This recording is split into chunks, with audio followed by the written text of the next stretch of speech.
एक बार गौतम बुद्ध अपने शिष्यों के साथ एक वन से गुजर रहे थे। काफ़ी देर चलने के बाद बुद्ध और उनके सभी शिष्य एक विशाल वट वृक्ष के नीचे बैठ जाते हैं। उस वृक्ष के नीचे एक असीम शांति थी। वे सभी उस असीम शांति को अनुभव कर रहे थे। कोई भी एक शब्द नहीं बोलता। कुछ देर बीतने के बाद गौतम बुद्ध का एक शिष्य खड़ा होता है और बुद्ध से पूछता है, बुद्ध, मैं आपसे एक प्रश्न पूछना चाहता हूँ। बुद्ध कहते हैं, पूछो, तुम्हारा क्या प्रश्न है? शिष्य बुद्ध से पूछता है, मैंने कभी भी आपको दुखी नहीं देखा। आपके चेहरे पर सदैव एक अलग सी ही मुस्कुराहट रहती है जो हमें भीतर तक आनंद से भर देती है। आपके चेहरे पर अलग सी चमक है जो हमें दुखों से कोसों दूर कर देती है। परंतु प्रभु, मैं यह जानना चाहता हूँ कि मेरे भिक्षु बनने से पहले मेरे जीवन में बहुत सारा दुख था जिसके कारण मैं भिक्षु बन गया, पर मैं अभी तक यह नहीं जान पाया हूँ कि दुख है क्या। क्या आप मुझे बता सकते हैं कि वास्तव में दुख क्या है?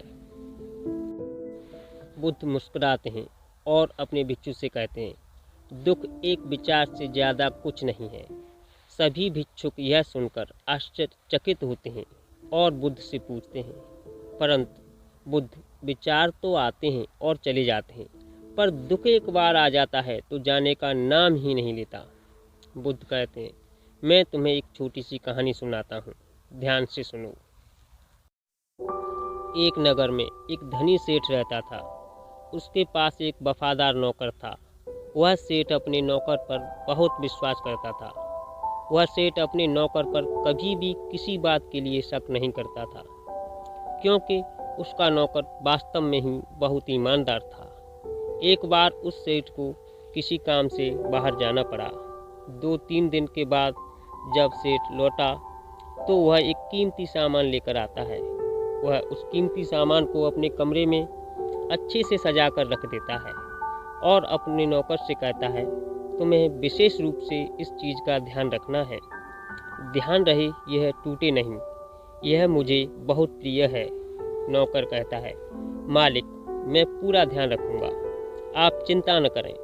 अगले ही दिन वह नौकर पूरे घर की साफ सफाई कर रहा होता है। सफाई करते करते वह सेठ की उस कीमती चीज़ के पास पहुंचता है और उसकी भी सफाई करने लगता है।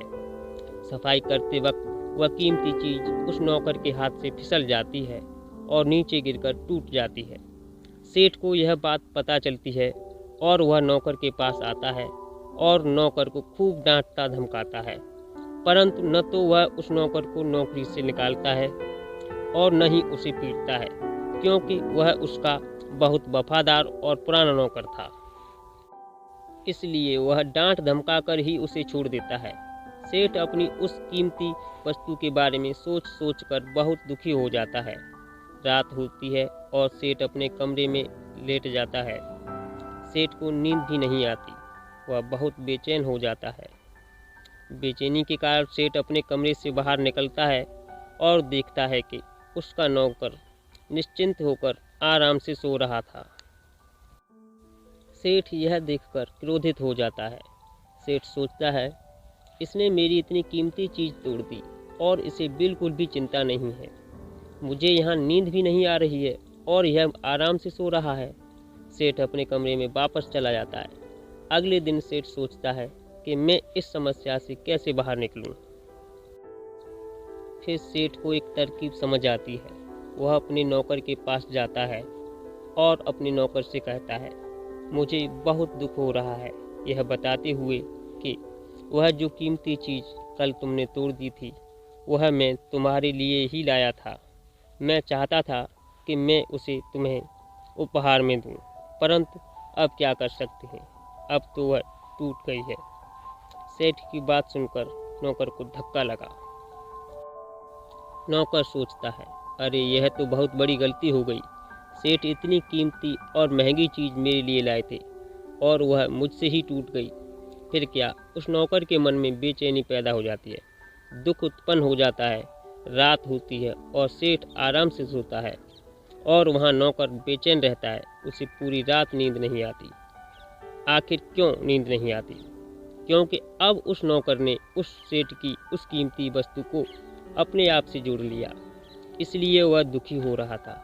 पहले उस नौकर के मन में यह विचार नहीं था कि वह कीमती चीज़ मेरी है, पर अब उसके मन में यह विचार है कि काश वह कीमती चीज़ न टूटती तो वह मेरी होती। तब गौतम बुद्ध कहते हैं, दुख केवल एक विचार है, इससे ज़्यादा कुछ नहीं। और यह विचार उत्पन्न होता है जब हम अपने आप को किसी वस्तु से जोड़ देते हैं, तब वही वस्तु हमारे दुख का कारण बन जाती है। लेकिन वास्तविकता तो यह है कि कोई भी वस्तु हमसे जुड़ नहीं सकती।